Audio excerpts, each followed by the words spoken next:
안녕하세요. 엑시포 CNS 권민수 차장입니다. 이번 영상에서는 책갈피 기능에 대해서 한번 다뤄보고자 합니다. 그래서 책갈피 기능이 뭔지에 대해서 먼저 간단하게 설명드리도록 하겠습니다. 예, 책갈피 기능이란 개념적으로 봤을 때는 저희가 책을 읽다가 보면 중간중간에 이제 이어서 보고 싶을 때 그 책갈피라는 거를 끼워놓게 되잖아요. 마찬가지라고 보시면 됩니다.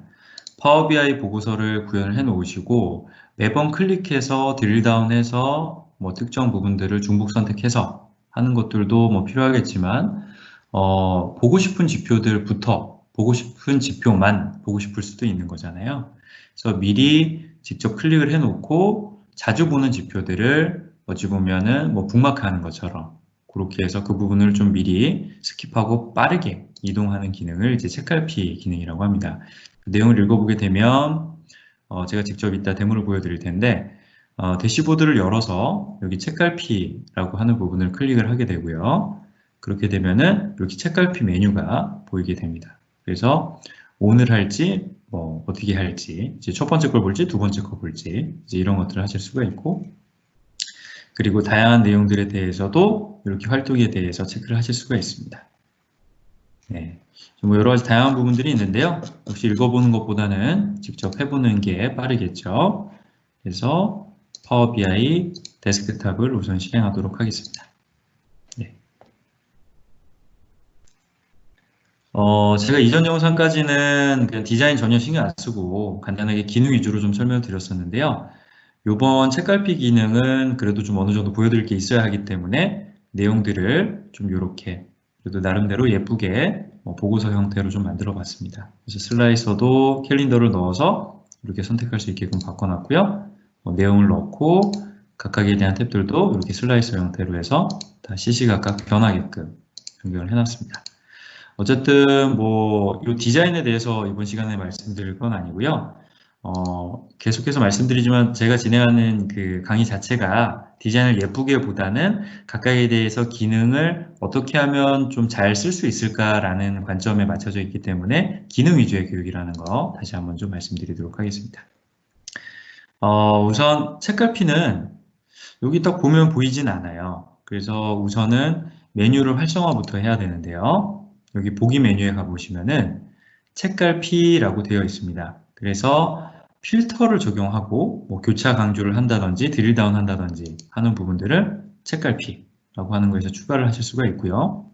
그리고 선택이라고 하는 걸 보시게 되면은 자 이제 이렇게 각각에 대한 그 타일 메뉴들 이런 식으로 다 보실 수가 있고요. 카드들에 대한 부분 그리고 슬라이서에 대한 부분 그리고 각각에 대한 꺾은선 그래프도 보이고요. 텍스트 상자 이런 것도 쭉 보입니다. 어쨌든 간에 이제 이런 것들을 좀 보실 수가 있고 그러면 일단 첫 번째로 추가 버튼을 한번 눌러볼까요? 그리고 여기에 보이시는 이름 바꾸기를 한번 해서 네, 이름을 좀 변경을 해보도록 하겠습니다. 네, 클릭을 하고 기본값으로 해볼까요? 그러면 기본값은 이제 이런 부분들이 보이시는 거죠. 근데 제가 예를 들어서 여기 빨간 색깔 있는 영등포구에 대한 것들을 좀 보고 싶어요. 그러면 여기에 대해서 클릭을 해보면 여기에 대한 값들이 이렇게 변하시는 걸 보실 수가 있죠. 그 다음에 이렇게 추가를 하시는 겁니다. 그래서 이름을 이번에는 영등포구로 해볼게요. 이번에는 제가 값을 잠깐 풀고 한번 이쪽을 봐볼까요? 그 강동구에서 2019년 작년 데이터를 좀 봐볼게요. 그럼 데이터 값이 좀 변하죠? 2019년도 강동 데이터예요. 강동구 데이터. 이 부분에 대해서도 책갈피를 추가해 보겠습니다. 그러면 이름 바꾸기 2019 강동구라고 해보겠습니다. 이렇게 하게 되면은 이제 이 부분이 쭉 보이실 거고요. 이번에는 제가 요것만 보면 될 것 같아요. 딱 봤을 때 지금 이 지표가 뭘까요? 잠깐 체크를 좀 풀고요. 여기에 보이는 지표가 네, 지금 오염도 전년도에 대한 요 타일 메뉴만 남겨놓고 나머지는 필요 없을 것 같습니다. 그러면 여기서부터가 되겠네요. 지우죠. 네, 텍스트 상자는 두고요. 지우고 요거를 지금 보려고 한 거니까 놔두고 지우고 지우고 네, 지우겠습니다. 이렇게 되면 이제 요거 하나에 대한 데이터만 보게 되는 거죠. 그래서 이 부분은 뭘로 할까요? 뭐 전년도 오염도라고 할까요? 평균. 네. 그래서 이 부분을 클릭을 하고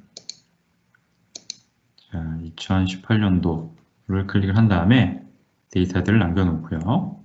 추가해서 마찬가지로 변경하겠습니다. 그러면 2018 오염도 평균 뭐 이렇게 해놓겠습니다. 오염도까지만 적어 놓을게요. 자, 그러면 제가 한번 기본값부터 봐볼게요. 기본값을 보시게 되면은 네, 전체 메뉴가 나오죠. 이건 뭐 기본적인 값이었으니까 뭐 크게 볼 건 없고요. 잘 안 보이시니까 창을 잠깐 넓혀볼게요. 그 다음에 영등포구에 대한 데이터만 주로 봐요. 그럼 책갈피를 열고 영등포구 눌러주게 되시면은 첫 화면이 이제 이거부터 보이시게 되는 거죠. 주로 보시는 것들. 물론 기본값에서 영등포구를 누르셔도 되는 거죠. 근데 매번 이 작업을 하기가 번거로우시고 첫 번째 보고서를 봤을 때 이 값 위주로 보세요. 그랬을 경우에는 책갈피에 아예 이 부분을 추가를 하셔서 네, 이렇게 선택을 하실 수도 있는 거죠. 그 다음에 2019년도 강동구에 대한 데이터만 보고 싶다. 물론 클릭을 하시고 여기서 2019년도로 가셔도 돼요. 근데 다시 이쪽으로 가서 그냥 버튼 한 번만 눌러주는 거죠. 이렇게 되면 바로 2019년도에 강동구 값으로 이동을 하죠. 그리고 더 나아가서 다른 지표들 다 좋아요. 좋은데 다 필요 없고 내가 가장 관심 있어 하는 부분은 바로 이 보고서 타일에 대한 부분만 필요하세요. 그랬을 경우에는 다시 이렇게 기본값으로 가보고요. 제가 아까 전에 잠깐 숨겨놨는데 여기 선택에 보시면 제가 보이는 것들을 이렇게 좀 숨겨놓은 부분들이 있죠. 그래서 2018년도 오염도에서 다른 것들은 다 지우고 이제 이것만 보고 싶다 하실 때는 그냥 바로 이것만 클릭을 하셔도 되는 거죠. 근데 지금처럼 이제 책갈피를 사용하는 걸 좀 말씀을 드리긴 했는데 이제 매번 이렇게 또 책갈피를 만드는 것조차도 좀 번거로우시다 라고 하셨을 때는 여기 삽입에 가보시면은 여기에 책갈피가 있습니다. 책갈피를 눌러서요. 이거를 네, 이 정도로 할까요? 그러면 이제 여기에 대해서 내용을 적어 주실 수가 있는 거예요. 그래서 책갈피에 대한 링크를 직접 여기에 삽입을 하셔가지고요. 여기에 대한 필드 값들 같은 것들을 다 입력을 해주시고 이거를 클릭했을 때 아까 전 같이 이제 단축 메뉴로 이동할 수 있게끔 하실 수가 있습니다. 그래서 다시 보기에서 이렇게 가주고요. 이 책갈피 버튼에 대한 것들을 수정을 하실 수가 있죠. 그리고 네, 지금 이 삽입 버튼을 통해서도 책갈피를 추가하실 수가 있습니다. 그리고 삽입 버튼을 눌러보면 조금 더 말씀을 드리면은 여기 왼쪽 화살표 이제 이런 것들도 보이실 텐데 이제 이렇게 가면 화살표를 통해서 뒤로 갈지 앞으로 갈지 뭐 다시 볼지 뭐 이제 이런 것들도 하실 수가 있고요. 질문과 답변을 통해서 뭐 여러 가지 질의문 같은 것들도 선택을 하실 수가 있고요. 그래서 이제 이 정도로 해서 책갈피 기능은 좀 마무리를 하도록 하고요. 이제 다음 시간에는 지금 완성된 이 대시보드 보고서를 한번 게시하는 걸 진행을 해보도록 하겠습니다. 네, 여기까지 경청해 주셔서 감사드리고요. 다음 영상에서 또 찾아뵙도록 하겠습니다. 고맙습니다.